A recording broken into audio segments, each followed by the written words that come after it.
ಹತ್ತಾರು ವರ್ಷಗಳಿಂದ ಈ ಚಾಲುಕ್ಯ ಉತ್ಸವ ಆಗಬೇಕು,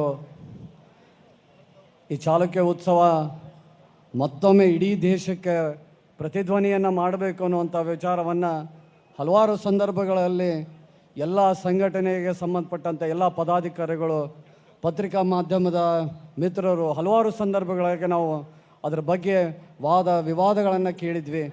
ಅದರ ಬಗ್ಗೆ ಪ್ರಸ್ತಾಪ ಮಾಡಿದ್ದನ್ನು ಸಹ ನಾವು ಕಂಡಿದ್ವಿ. ಹಿಂದಿನ ಬಾರಿ ನಮ್ಮ ಆ ಸಂದರ್ಭದಲ್ಲಿ ಶಾಸಕರಾಗಿ ಇದ್ದಂಥ ನಮ್ಮ ಸಾಹೇಬರು ಸಹ ಭಾಳ ಪ್ರಯತ್ನವನ್ನು ಮಾಡಿದರು. ಆದರೆ ಇವತ್ತೊಂದು ಬಹಳ ದೊಡ್ಡ ಅವಕಾಶವನ್ನು ನಮಗೆ ಒದಗಿಸಿಕೊಟ್ಟಾರೆ.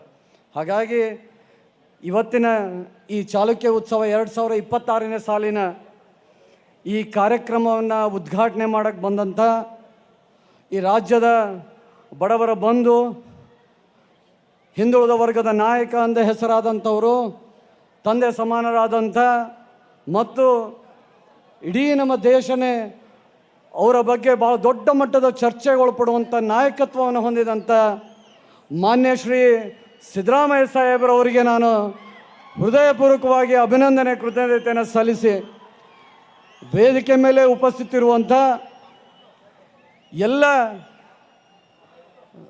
ಎಲ್ಲರೂ ವೇದಿಕೆ ಮೇಲೆ ಉಪಸ್ಥಿತಿರುವಂಥ ಎಲ್ಲ ಗೌರವಾನ್ವಿತ ಸಚಿವರುಗಳಲ್ಲಿ, ಅದರ ಜೊತೆಗೆ ಗೌರವಾನ್ವಿತ ರಾಜ್ಯಸಭಾ ಸದಸ್ಯರಲ್ಲಿ, ಲೋಕಸಭಾ ಸದಸ್ಯರಲ್ಲಿ, ಅದರ ಜೊತೆಗೆ ವಿಧಾನ ಪರಿಷತ್ತಿನ ಗೌರವಾನ್ವಿತ ಸದಸ್ಯರುಗಳಲ್ಲಿ ಸಹ ಮತ್ತು ವೇದಿಕೆ ಮೇಲೆ ಉಪಸ್ಥಿತಿರುವಂಥ ಎಲ್ಲ ಜಿಲ್ಲಾ ಆಡಳಿತದ ಗೌರವಾನ್ವಿತ ಅಧಿಕಾರಿ ವರ್ಗದವರಲ್ಲಿ ಮೊದಲನೇದಾದ ನಮಸ್ಕಾರಗಳನ್ನು ಸಲ್ಲಿಸಿ, ಇಲ್ಲಿ ಸೇರ್ತಕ್ಕಂಥ ಸಮಸ್ತ ನಮ್ಮ ಬಾದಾಮಿ ತಾಲೂಕಿನ ಮತ್ತು ಇಡೀ ಜಿಲ್ಲೆಯಿಂದ ಬಂದಂಥ, ಸುತ್ತಮುತ್ತಲಿಂದ ಬಂದಂಥ ಎಲ್ಲ ಹಿರಿಯರಿಗೆ, ಅಣ್ಣ ತಮ್ಮಂದಿರಿಗೆ, ತಾಯಿಯಂದಿರಿಗೆ, ಅಕ್ಕ ತಂಗಿಯಂದರಿಗೆ, ಅಣ್ಣ ತಮ್ಮಂದಿರಿಗೆ ಮತ್ತೊಮ್ಮೆ ನಿಮ್ಮೆಲ್ಲರಿಗೂ ನಮಸ್ಕಾರಗಳನ್ನು ಸಲ್ಲಿಸಿ, ಪತ್ರಿಕಾ ಬಾಂಧವರಲ್ಲಿ ಸಹ ಗೌರವಪೂರ್ವಕವಾಗಿ ನಮಸ್ಕರಿಸ್ಕೊಂಡು, ಅದರ ಜೊತೆಗೆ ಮಾಧ್ಯಮದ ಮಿತ್ರರಲ್ಲಿ ಸಹ ಗೌರವಪೂರ್ವಕವಾಗಿ ನಮಸ್ಕರಿಸಿ, ನನಗನ್ಸುತ್ತೆ ಹತ್ತಾರು ವರ್ಷಗಳ ಬಳಿಕ ಚಾಲುಕ್ಯ ಉತ್ಸವನ ಆಚರಣೆ ಮಾಡುವಂಥದ್ದು ನನ್ನ ಪುಣ್ಯ ಅಂತ ನಾನು ಭಾವಿಸ್ಕೊಂಡೀನಿ. ಇದು ಎಲ್ಲರಿಗೂ ಒಂದು ಅವಕಾಶ ಅಂತಂದರೆ ಅದು ನನಗೆ ಸಿಕ್ಕೈತಿ ಅಂತ ನಾನು ಭಾಳ ಹೆಮ್ಮೆಯಿಂದ ಹೇಳ್ಕೊಳಕ್ಕೆ ಇಷ್ಟಪಡ್ತೀನಿ. ಇವತ್ತು ನಾವು ಭಾಳ ಗಮನ ಹರಿಸ್ಬೇಕಾಗಿದ್ದೇನಪ್ಪ ಅಂತಂದ್ರೆ, ಮಾನ್ಯ ಮುಖ್ಯಮಂತ್ರಿಗಳಂಥ ಸಿದ್ದರಾಮಯ್ಯ ಸಾಹೇಬರಿಗೆ ನಾವು ಮತ್ತು ನಮ್ಮ ಜಿಲ್ಲೆಯ ಗೌರವಾನ್ವಿತ ಸಚಿವರಾದಂಥ ಆರ್ ಬಿ ತಿಮ್ಮಾಪುರ ಸಾಹೇಬರು ಮತ್ತು ಇನ್ನು ಉಳಿದಂಥ ಎಲ್ಲ ಶಾಸಕರು, ಹಿರಿಯರು ಎಲ್ಲರೂ ಕೂಡಿ ಸಾಹೇಬರ ಗಮನಕ್ಕಿಟ್ಟ ಮೇಲೆ ಆಯಿತು ಈ ಸಲ ಮಾಡೋಣ ಅನ್ನುವಂಥ ಮಾತನ್ನು ಪ್ರಸ್ತಾಪ ಮಾಡಿದರು. ಅದು ಅಷ್ಟಕ್ಕೆ ನಿಲ್ಲದೇನೆ ಬಜೆಟಿನ ಒಳಗೂ ಸತ ಮಾನ್ಯ ಮುಖ್ಯಮಂತ್ರಿಗಳು ಸಿದ್ದರಾಮಯ್ಯ ಸಾಹೇಬರು 2 ಕೋಟಿಯನ್ನು ಅವತ್ತೇ ಘೋಷಣೆ ಮಾಡೋದ್ರ ಜೊತೆಗೆ ಆ ಅನುದಾನವನ್ನು ಕಾಯ್ದಿರಿಸುವಂಥ ಅದಕ್ಕೆ ಒಂದು ಅವಕಾಶವನ್ನು ಮಾನ್ಯ ಮುಖ್ಯಮಂತ್ರಿಗಳಂತ ಸಿದ್ದರಾಮಯ್ಯ ಸಾಹೇಬರು ಮಾಡಿಕೊಟ್ಟಿದ್ರು. ಹಾಗಾಗಿ ಇವತ್ತು ಈ ಚಾಲುಕ್ಯ ಉತ್ಸವವನ್ನು ನಾವು ಆಚರಣೆ ಮಾಡತ್ತೇವೆ.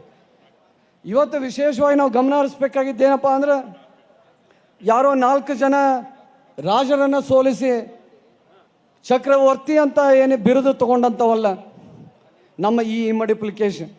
ಯಾರ್ಯಾರನ್ನ ಸೋಲ್ಸ್ಯಾನ ಅವರೆಲ್ಲ ಈ ದೇಶದ ಭಾಳ ದೊಡ್ಡ ಚಕ್ರವರ್ತಿಗಳಾಗಿದ್ದರು. ಅಂಥವ್ರನ್ನೆಲ್ಲ ಸೋಲಿಸಿ ಮಣಿಸಿ ತನ್ನ ಹೆಸರನ್ನು ಇಡೀ ಜಗತ್ತಿಗೆ ಹೆಸರನ್ನು ಮಾಡುವಂಥದ್ರಾಗ ತನ್ನ ಒಂದು ಯಶಸ್ಸನ್ನು ಕಂಡಂಥವು ಅದು ನಮ್ಮ ಇಮ್ಮಡಿಪ್ಲಿಕೇಶನ್. ಅದನ್ನು ನಾವು ಗಮನ ಹರಿಸ್ಬೇಕು.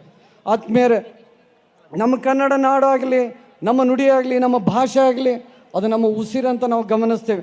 ಅದು ನಮ್ಮ ಹೆಮ್ಮೆ. ಅದು ಆ ವಿಚಾರವಾಗಿ ಎಲ್ಲೋ ಒಂದು ಕಡೆ ನಾವು ಮಾತಾಡುವಾಗ ಭಾಳ ಹೆಮ್ಮೆಯಿಂದ ಪ್ರತಿಪಾದನೆ ಮಾಡ್ತೀವಿ, ಅದ್ರ ಬಗ್ಗೆ ಗುಣಗಾನ ಮಾಡ್ತೀವಿ ಅಥವಾ ಅದನ್ನು ವಿರೋಧ ವಿಚಾರವನ್ನು ಪ್ರಸ್ತಾಪ ಮಾಡ್ತೀವಿ. ಆ ವಿಷಯವಾಗಿ ನಮ್ಮ ಇಮ್ಮಡಿ ಪುಲಿಕೇಶಿಯವರು ಇಡೀ ನಮ್ಮ ಸಾಹಿತ್ಯಕ್ಕೆ ಮತ್ತು ನಮ್ಮ ಸಂಸ್ಕೃತಿಗೆ ಮತ್ತು ವಾಸ್ತುಶಿಲ್ಪಕ್ಕೆ ಪ್ರೋತ್ಸಾಹವನ್ನು ನೀಡೋದ್ರ ಜೊತೆಗೆ ಇಡೀ ನಮ್ಮ ಕನ್ನಡ ನಾಡಿಗೆ, ಕನ್ನಡತನಕ್ಕೆ ಒಂದು ಬುನಾದಿ ಹಾಕುವಂಥ ಕೆಲಸವನ್ನು ಇಮ್ಮಡಿ ಪುಲಿಕೇಶಿ ಮಾಡಿದ್ದ ಅನ್ನೋದನ್ನು ನಾವು ಗಮನ ಹರಿಸ್ಬೇಕಾಗ್ತಾಯಿದೆ. ಮಾನ್ಯರ ಒಬ್ಬ ಚೈನೀಸ್ ಯಾತ್ರಿಕ ಹ್ಯೂನ್ ಟಿ ಸಾಂಗ್ ಅಂತ ಹೇಳ್ಬಿಟ್ಟು ಅವರು ಒಂದು ಕಡೆ ಉಲ್ಲೇಖ ಮಾಡ್ತಾರೆ. ಏನಪ್ಪ ಅಂತಂದ್ರೆ, ಒಂದು ಕಡೆ ಪಲ್ಲವರನ್ನು ಸೋಲಿಸಿದ್ರ ಬಗ್ಗೆ, ಇನ್ನೊಂದು ಕಡೆ ಹರ್ಷವರ್ಧನನ್ನು ಸೋಲಿಸಿದ್ದಂತ. ಹರ್ಷವರ್ಧನನ ನರ್ಮದಾ ನದಿ ಹತ್ತಿರ ಆ ದಡ ಹತ್ರ ಸೋಲಿಸಿದಂತ ನಾವು ಎಲ್ಲ ಕಡೆ ಕೇಳ್ಕೊಂಡು ಬಂದೀವಿ. ಆದರೆ ಅದನ್ನು ಸೋಲಿಸೋದಕ್ಕಿಂತ ಮುಖ್ಯವಾಗಿ ಹರ್ಷವರ್ಧನ ಬಗ್ಗೆ ಹೇಳುವಂಥದ್ದಂದ್ರೆ, ಒಂದು ದೊಡ್ಡ ಮಟ್ಟದ ಗಜಪಡೆಯನ್ನು ಹೊಂದಿದ್ದ, ಭಾಳ ದೊಡ್ಡ ಮಟ್ಟದ ಸೇನೆಯನ್ನು ಹೊಂದಿದ್ದ, ಭಾಳ ದೊಡ್ಡ ಪ್ರಖ್ಯಾತಿಯನ್ನು ಉತ್ತರ ಭಾರತದಾಗ ಹೊಂದಿದ್ದ ಅನ್ನುವಂಥದ್ದನ್ನು ನಾವು ಕೇಳ್ತೇವೆ. ಅಂಥ ಒಬ್ಬ ರಾಜನನ್ನು, ಒಬ್ಬ ಚಕ್ರವರ್ತಿಯನ್ನು ಸೋಲಿಸೋದಂದ್ರೆ ಅಷ್ಟು ಸುಲಭಿರಲಿಲ್ಲ. ಅಂಥ ಒಂದು ಸಾಧನೆಗೆ ಕೈ ತಗೊಂಡು ಅದನ್ನು ಜವಾಬ್ದಾರಿಯುತವಾಗಿ ಭಾಳ ಅಚ್ಚುಕಟ್ಟಾಗಿ ಭಾಳ ಒಳ್ಳೆ ರೀತಿಯಿಂದ ಬುದ್ಧಿವಂತಿಕೆಯಿಂದ ನಮ್ಮ ಇಮ್ಮಡಿ ಪುಲಿಕೇಶಿ ಆ ಹರ್ಷವರ್ಧನನ್ನು ಸೋಲಿಸೋದ್ರ ಜೊತೆಗೆ ಇಡೀ ದಕ್ಷಿಣ ಪತೇಶ್ವರ ಅನ್ನುವಂಥ ನಾಮಕರಣದಿಂದ ಇಡೀ ಜಗತ್ತಿಗೆ ಪ್ರಖ್ಯಾತ ಆಗಿದ್ದು ಅನ್ನೋದನ್ನು ನಾವು ಗಮನ ಹರಿಸ್ಬೇಕಾಗ್ತಾ ಇದ್ದೆ. ಇದರ ಜೊತೆಗೆ ನಾವು ಒಂದು ಕಡೆ ಗಮನ ಹರಿಸ್ಬೇಕು, ಚೋಳರನ್ನು ನಾವು ಏನು ಅಂತಿಕೊಂಡಿವಪ್ಪ ಅಂತಂದ್ರೆ, ಒಂದು ಕಡೆ ಏನು ಹೇಳ್ತೀವಪ್ಪ ಅಂತಂದ್ರೆ ಅವರು ಪಿತಾಮಹ ಅಂತ ಹೇಳ್ತೀವಿ. ಎದ್ರದಪ್ಪ ಅಂದ್ರೆ ನೌಕಾಪಡೆಯ ಪಿತಾಮಹ ಅಂತ ಕರೆಸ್ಕೊಂಡಿದ್ರು. ಆದರೆ ವಿಶಾಖಪಟ್ಟಣ ಒಳಗೆ ನೌಕಾಪಡೆಯ ಕೇಂದ್ರದ ಒಳಗೆ ನಾವು ಹೋಗಿ ನೋಡೋದಾತಂದ್ರೆ ಅಲ್ಲಿ ಇಮ್ಮಡಿ ಪುಲಿಕೇಶಿ ಈ ದೇಶದ ಪಿತಾಮಹ, ನೌಕಾಪಡೆಯ ಪಿತಾಮಹ ಅಂತ ಹೇಳಿ ಉಲ್ಲೇಖ ಮಾಡೋದನ್ನು ನಾವು ಕಾಣ್ತೀವಿ. ಅಂಥ ಒಬ್ಬ ಬಲಿಷ್ಠವಾದಂಥ ರಾಜ ಚಕ್ರವರ್ತಿಯನ್ನು ಹೊಂದಿದಂಥ ಈ ನಾಡು ಒಳಗೆ ನಾವೆಲ್ಲ ಹುಟ್ಟಿ ಬೆಳೆದಿವಪ್ಪ ಅಂತಂದ್ರೆ ನಾವೆಲ್ಲ ಪುಣ್ಯ ಮಾಡಿವಿ ಅನ್ನುವಂಥ ಮಾತನ್ನು ಹೇಳಿ, ಅದರ ಜೊತೆಗೆ ಇವತ್ತು ನಾವು ಗಮನ ಹರಿಸ್ಬೇಕಾಗಿದ್ದು, ನಮ್ಮ ಕಾಂಗ್ರೆಸ್ ಪಕ್ಷದ ಸರ್ಕಾರ ಬಂದ ಮೇಲೆ ಮಾನ್ಯ ಮುಖ್ಯಮಂತ್ರಿಗಳು ಸಿದ್ದರಾಮಯ್ಯ ಸಾಹೇಬರ ಅವರ ಅಧಿಕಾರದ ಅವಧಿ ಒಳಗೆ ಯಾವ ರೀತಿಯಾದಂಥ ಕೆಲಸ ಕಾರ್ಯಗಳನ್ನು ಮಾಡಿದ್ರು ಅನ್ನೋದು ನಾವೆಲ್ಲ ಅನುಭವಿಸಕತ್ತೇವೆ. ಇವತ್ತು ವಿಶೇಷವಾಗಿ 5 ಗ್ಯಾರಂಟಿಗಳನ್ನು ನಾವು ಪ್ರಸ್ತಾಪ ಮಾಡ್ತೀವಿ. ಆದರೆ ನಮ್ಮ ತಾಯಿಯಂದರಿಗೆ, ನಮ್ಮ ಅಕ್ಕಂಗಿಯರಿಗೆ ಒಂದಲ್ಲ ಒಂದು ರೀತಿ ಕುಟುಂಬ ನಡ್ಸೋಕ್ಕೆ ನಮ್ಮ 5 ಗ್ಯಾರಂಟಿಗಳು ಅವರಿಗೆ ಎಲ್ಲೋ ಒಂದು ಕಡೆ ಸಹಾಯ ಹಸ್ತವನ್ನು ನೀಡೈತಿ ಅನ್ನೋದು ನಾವು ಗಮನ ಹರಿಸ್ಬೇಕಾಗ್ತೈತೆ. ಅಂಥ ಕಾರ್ಯಕ್ರಮಗಳು ಶ್ರೀಮಂತರಿಗೆಲ್ಲವು, ಅವು ಹಿಂದುಳಿದ ವರ್ಗಕ್ಕೋ, ಬಡವರಿಗೋ ಅಥವಾ ಅಲ್ಪಸಂಖ್ಯಾತರಿಗೋ, ಯಾರು ಮಧ್ಯಮದ ವರ್ಗದಿಂದ ಮತ್ತು ಬಡತನದ ರೇಖೆಯಲ್ಲಿದ್ದಾರೆ ಅಂಥವ್ರ ಕುಟುಂಬದ ಬೆಳಕನ್ನು ಬೆಳಗಿಸುವಂಥ ಕೆಲಸವನ್ನು ಮಾಡ್ಯಾರ. ಅದರ ಜೊತೆಗೆ ನಮ್ಮ ತಾಲೂಕಿಗೆ ಸಿದ್ದರಾಮಯ್ಯ ಸಾಹೇಬರು ಹಿಂದಿನ ಬಾರಿ ಶಾಸಕರಾದಂಥ ಸಂದರ್ಭದಾಗ ಒಂದು ದೊಡ್ಡ ಕಾರ್ಯಕ್ರಮವನ್ನು ಆಯೋಜನೆ ಮಾಡಿದ್ರು. ಏನಪ್ಪ ಅಂತಂದ್ರೆ ಕೆರೂರು ಏತ ನೀರಾವರಿ ಅನ್ನುವಂಥ ಕಾರ್ಯಕ್ರಮ. ಆ ಕೆರೂರು ಏತ ನೀರಾವರಿ ಕಾರ್ಯಕ್ರಮವನ್ನು ಪೂರ್ಣ ಮಾಡುವಂಥ ಹಂತಕ್ಕೆ ಬರಬೇಕಾಗಿತ್ತು. ಇವತ್ತು ನಮ್ಮ ಮಧ್ಯದೊಳಗಿರುವಂಥ ಮಾನ್ಯ ಮುಖ್ಯಮಂತ್ರಿ ಅಂತ ಸಿದ್ದರಾಮಯ್ಯ ಸಾಹೇಬರು ಮೊನ್ನೆ ಡಿಸೆಂಬರ್ ಕ್ಯಾಬಿನೆಟ್ ಒಳಗೆ ದೊಡ್ಡ ಪ್ರಸ್ತಾವನೆಗೆ ಅನುಮೋದನೆಯನ್ನು ಕೊಟ್ಟರು. ಅವತ್ತು ಇಡೀ ಸಚಿವ ಮಂಡಳಿ ಕೂಡ ಅದಕ್ಕೆ ಸಾಕ್ಷಿಯಾಗೈತಿ. ಏನಪ್ಪ ಅಂತಂದ್ರೆ 1400 ಕೋಟಿಯನ್ನು ನಮ್ಮ ಕೆರೂರು ಏತ ನೀರಾವರಿಗೆ ಈಗಾಗಲೇ ಅನುಮೋದನೆಯನ್ನು ನೀಡ್ಯಾರ. ಮುಂದಿನ ದಿನಮಾನದಾಗ ಅದು ಸತ ದೊಡ್ಡ ಮಟ್ಟ ಕಾರ್ಯಕ್ರಮವನ್ನು ಮಾಡಿ ಅದಕ್ಕೆ ಚಾಲನೆ ನೀಡುವಂಥ ಕೆಲಸವನ್ನು ಮಾಡ್ತಾರೆ ಅನ್ನುವಂಥದ್ದನ್ನು ಈ ಸಂದರ್ಭದ ಭಾಳ ಅಭಿಮಾನದಿಂದ ಅವರಿಗೆ ನಾನು ಹೃದಯಪೂರ್ವಕವಾಗಿ ಅಭಿನಂದನೆ ಕೃತಜ್ಞತೆಯನ್ನು ಸಲ್ಲಿಸ್ತೇನೆ. ಅದರ ಜೊತೆಗೆ ಭಾಳ ದೊಡ್ಡ ಮಟ್ಟದ ಅನುದಾನವನ್ನು ಕೊಟ್ಟಾರ. ಇವತ್ತು ನಮ್ಮ ಮಧ್ಯದೊಳಗಿರುವಂತಹ ಸಚಿವರು ಹಿರಿಯರಾದಂಥ ಬೈರತ್ತಿ ಸುರೇಶ್ ಅಣ್ಣಾರವರು ನಮಗೆ ಹೆಚ್ಚು ಕಡಿಮೆ ಮೊನ್ನೆ 75 ಕೋಟಿಯ ಅನುದಾನವನ್ನು ಕೊಡ್ತೀನಿ ಅನ್ನುವಂಥ ವಿಚಾರವನ್ನು ಪ್ರಸ್ತಾಪ ಮಾಡಿ ಅದನ್ನು ಈಗಾಗಲೇ ಅನುಮೋದನೆಗೆ ಒಳಪಡಿಸ್ಯಾರ. ಅದರ ಜೊತೆಗೆ ಇನ್ನೂ ಸಚಿವರುಗಳು ಬೇರೆ ಬೇರೆ ನಮಗೆ ಅನುದಾನವನ್ನು ಕೊಟ್ಟಾರ. ನಾ ಹೇಳ್ಕೊತ ಹೋದ್ರೆ ಭಾಳ ದೊಡ್ಡ ಸಾಲ ಐತಿ. ಆ ಸಾಲದ ಮಧ್ಯದ ಒಳಗೆ ನಾನು ಅಂಕಿಯನ್ನು ಹೇಳಬೇಕಾದದ್ದಂದ್ರೆ ಹೆಚ್ಚು ಕಡಿಮೆ 540 ಕೋಟಿವರೆಗೂ ನಮ್ಮ ಬಾದಾಮಿ ಮತಕ್ಷೇತ್ರಕ್ಕೆ ಮಾನ್ಯ ಮುಖ್ಯಮಂತ್ರಿ ಅಂತ ಸಿದ್ದರಾಮಯ್ಯ ಸಾಹೇಬರು ಮತ್ತು ಎಲ್ಲ ಸಚಿವರು ಕೂಡಿ ಅನುದಾನವನ್ನು ನೀಡ್ಯಾರ ಅನ್ನುವಂಥ ಮಾತನ್ನು ಹೇಳಿ, ಅದರ ಜೊತೆಗೆ ಪ್ರವಾಸೋದ್ಯಮದ ವಿಷಯವಾಗಿ ಭಾಳ ಮುಖ್ಯವಾಗಿರುವಂಥ ವಿಷಯ ಏನಪ್ಪ ಅಂತಂದ್ರೆ ಇದು ನಮಗೆ ಭಾಳ ದೊಡ್ಡ ಬೇಡಿಕೆ ಆಗಿರುವಂಥದ್ದು.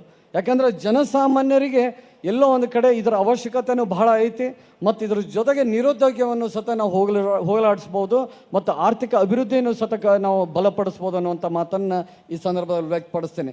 ಭಾಳ ಮುಖ್ಯವಾಗಿ ನಾವು ಗಮನ ಹರಿಸಿದ್ದೇನಪ್ಪ ಅಂದ್ರೆ ಪ್ರವಾಸೋದ್ಯಮಕ್ಕೆ ಸಂಬಂಧಪಟ್ಟಂಗೆ ಭಾಳ ದೊಡ್ಡ ಮಟ್ಟಕ್ಕೆ ಅಭಿವೃದ್ಧಿಗಳು ಆಗಬೇಕಾಗೈತಿ.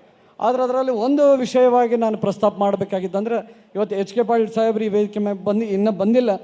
ಅವರು ಸತ ಒಳ್ಳೆ ರೀತಿಯಾಗಿ ಸಹಾಯ ಸಹಕಾರವನ್ನು ನೀಡ್ಯಾರ. ನಾವು ಈಗಾಗಲೇ ಸರ್ಕಾರದ ಮುಂದೆ ನಮ್ಮ ಬಾದಾಮಿ ಹತ್ರ ಏನು ಅಗಸ್ತ್ಯ ಹೊಂಡ ಐತಿ ಅಥವಾ ಮ್ಯೂಸಿಯಂ ಅಂತ ಏನೈತಿ, ಗುಹೆಗಳು ಅಂತ ಏನೈತಿ, ಆ ವ್ಯಾಪ್ತಿ ಒಳಗೆ ಮಾಸ್ಟರ್ ಪ್ಲ್ಯಾನನ್ನು ನಾವು ಈಗಾಗಲೇ ಸರ್ಕಾರಕ್ಕೆ ಅದನ್ನು ಸಲ್ಲಿಸೀವಿ. ಅದು 86 ಕೋಟಿ ರೂಪಾಯಿಗೆ ಒಂದು ಎಸ್ಟಿಮೇಷನ್ಸನ್ನು ನಾವು ಈಗಾಗಲೇ ಸರ್ಕಾರಕ್ಕೆ ಕೊಟ್ಟಿವಿ. ಅದು ಮುಂದಿನ ದಿನಮಾನದಾಗ ಅನುಮೋದನೆಗೆ ಮತ್ತು ಅದನ್ನು ಕೇಂದ್ರ ಸರ್ಕಾರಕ್ಕೂ ಕಳಿಸುವಂಥ ವಿಚಾರವನ್ನು ಈಗಾಗಲೇ HK ಪಾಟೀಲ್ ಸಾಹೇಬರು ಪ್ರಸ್ತಾಪ ಮಾಡ್ಯಾರ. ಹಾಗಾಗಿ ನಾನು ಸತ ಅವರಿಗೆ ಅಭಿನಂದನೆಯನ್ನು ಸಲ್ಲಿಸ್ತೀನಿ. ಮತ್ತು ನಮ್ಮ ಮುಖ್ಯಮಂತ್ರಿಗಳಂತ ನಮ್ಮ ಹಿರಿಯರಾದಂಥ ಮಾನ್ಯ ಸಿದ್ದರಾಮಯ್ಯ ಸಾಹೇಬರಲ್ಲಿ ನಾನು ಕಳಕಳಿಯಾಗಿ ವಿನಂತಿ ಮಾಡ್ಕೊಳ್ಳೋದು ಅದನ್ನು ಅನುಮೋದನೆ ಮಾಡಿ ಕೊಡಬೇಕಂತ ಹೇಳಿ ತಮ್ಮ ಹತ್ರ ಕಳಕಳಿಯಿಂದ ಕೇಳ್ಕೊತೀನಿ.